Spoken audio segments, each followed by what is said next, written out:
Just, adjustments. We had to make a few adjustments at half. They came out and, like everybody, they came out and did a lot of different things in the game than what they had shown. And we were able to make some adjustments, kind of thought, early in the second quarter, early in the half, in the throw game. We got throw game going pretty good there in the second quarter. I think honestly, to me, the key portion of the game for us was that drive right before half to score points. They had seized a little bit of momentum, and for us to be able to get down Gino, a clutch play down there, that was huge. And we made some run game adjustments at half, and then, we challenged them at half. We knew if we were going to be able to win the game that we were going to have to run the football, and better than we did the first half, and our guys answered the challenge. Special was Baker today.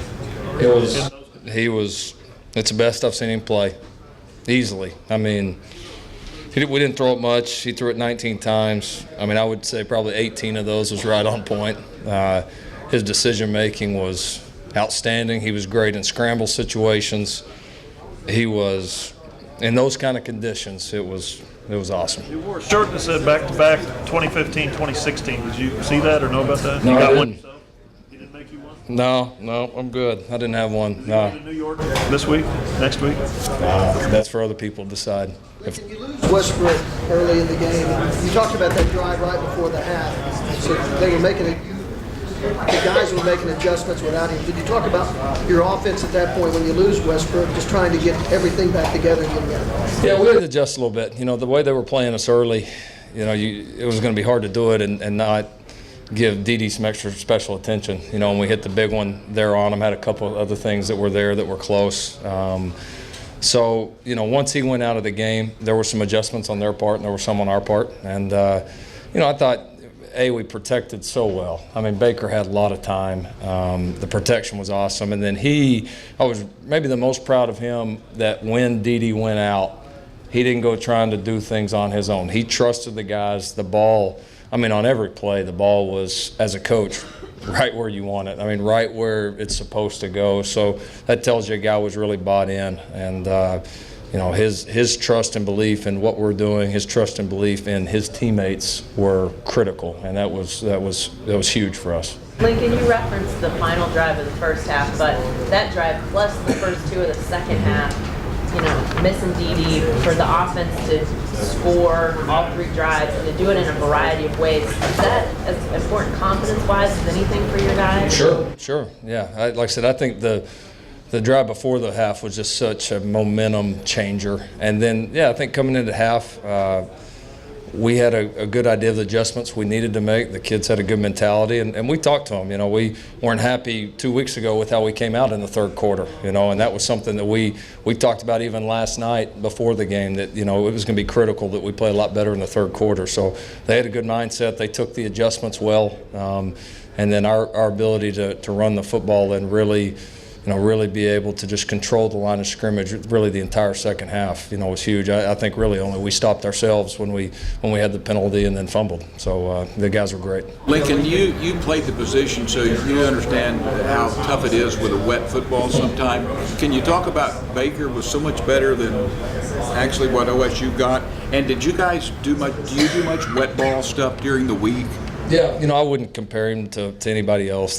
He was great for us. Baker was – it's hard to explain how difficult it is. It's so hard to play the position with a dry ball in perfect conditions. And then, everything becomes magnified. Just simply catching the snap is difficult. And, when you have to add those things in to everything we're already asking you to do, it's huge. And the margin for error is smaller. And but he was fantastic. He was just exactly what he needed to be. He gave our guys chances to make plays. He handled the ball great himself. Had a few key runs for us. Threw the ball. That's, again, the guy's really, really talented. To be able to throw the ball like he did, there's not many guys that could do what he did today. Did you do some stuff earlier in the week with wet ball? Sure. Yeah, we do it a lot. It's something we started last year as we got to late in the season. I think, we had the Baylor game, which was very similar conditions to this last year. We did. We worked with wet balls all week, and it drives the guys crazy, but mentally it's important. And we probably get them a lot wetter than what they get out here. We have a pail and we just soak them and before almost every single snap and make them execute and don't allow them to use it as a crutch or as an excuse. And so that way when you get in the middle of it, it's nothing more than we've done all week. Because this is more it was 6 plays, 81 yards. It was all runs. Was that as much getting confidence back in that offensive line and those running backs that they were going to find some holes? No, I mean, it was just, the adjustments we made, and then it was what we felt were the right calls at the right time. Again, whether it's run pass, again, I don't, other than situationally like at the end of the game or this or that, we don't spend a ton of time on that. You telling me that, I wouldn't have known that ahead of time. It's just those were the best calls we thought, and we knew we were close, and we felt like the adjustments were going to be the right adjustments. But again, the players have to be able to take them and execute them, and they did that, and it was obviously a huge drive. More maybe a head coach question, but I want to give it to you anyway. This team was 1-2 with TCU and Texas coming up, are a whole lot better then, I think, than they are now. And what have you seen from this team, not just the offense, but just week to week, keeping it together?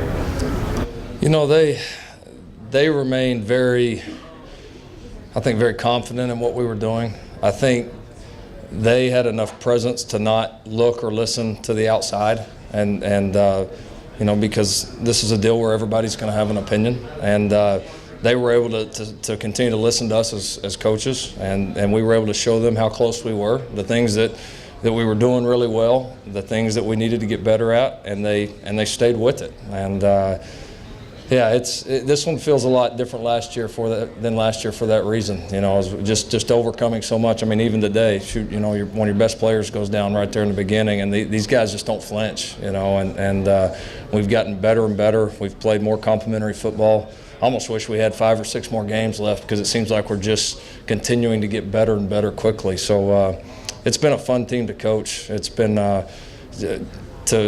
to get there despite all the adversity is a great feeling right now. You also mentioned the drive before the end of the half. Did that make halftime an easier thing? You've got all that momentum, and did that drive carry into the third quarter? Sure. Oh yeah, I mean it's they had all the momentum in the world at that point, and we didn't have much time left. And then again, in those conditions when it's a little more difficult to throw and catch, which is normally what you got to do, that was that was huge. Our guys had a great look in their eye at half, and I think a lot of it was because of that drive. Mark Andrews, okay. Big sequence there in the fourth quarter. They had a 4th and 1, decided to kick it. Mm-hmm. First play, you guys run a misdirection with Mixon, and he scores a touchdown. Mm-hmm. What did you see on that play? And did you feel like they're going to be over aggressive? You could hit him back more?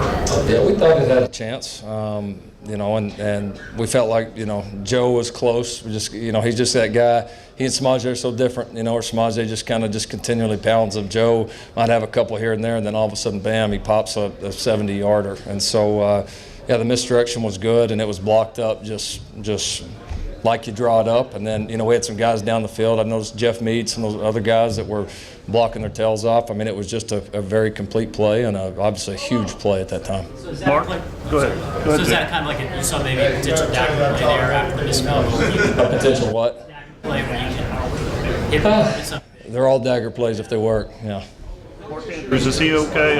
I don't know if I saw any targets today. I don't think so. Yeah, no, he's getting better. He was pretty banged up after the Texas Tech game, and it's been just one of those injuries that's nagging. And he was better going into this game. It was just a game again where there wasn't a ton of targets for anybody. When you throw it only 19 times. So he's doing well. We'll get him back healthy here for this next game, and that'll be a good thing for us. How would it change if you have someone like Geno Lewis when you need Yeah, Geno was awesome, man. He was talking last night.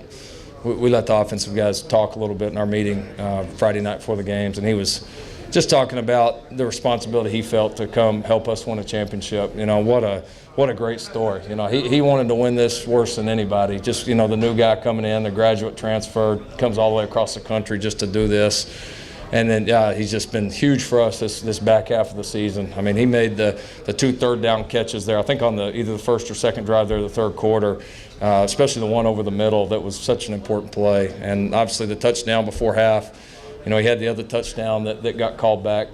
So, I mean, he was he was awesome for us the way he played, but he's just been awesome for us. Just his mentality and attitude has been a great thing for this team. Lincoln, you lose Dede, and I know how fragile offensive balance can be at times. I know you had the running game take over and help a lot, but Baker kind of coming through that, leading those drives through here. What do you think that says to the Heisman voters that are looking for something special this last I mean, to me, the Heisman is about being a great player, but it's about what you bring to your team too. And that guy's, there's a lot of really good players out there, but that guy's something special. Again, what he's been able to do with this team, the way he's played the position over the past 8-9 weeks is, he's playing at a level that not many people that have ever played this game have played at. So, he's awesome. I'm glad he's here. They can do what they're going to do with it. That won't change how we feel about him or any of our other guys.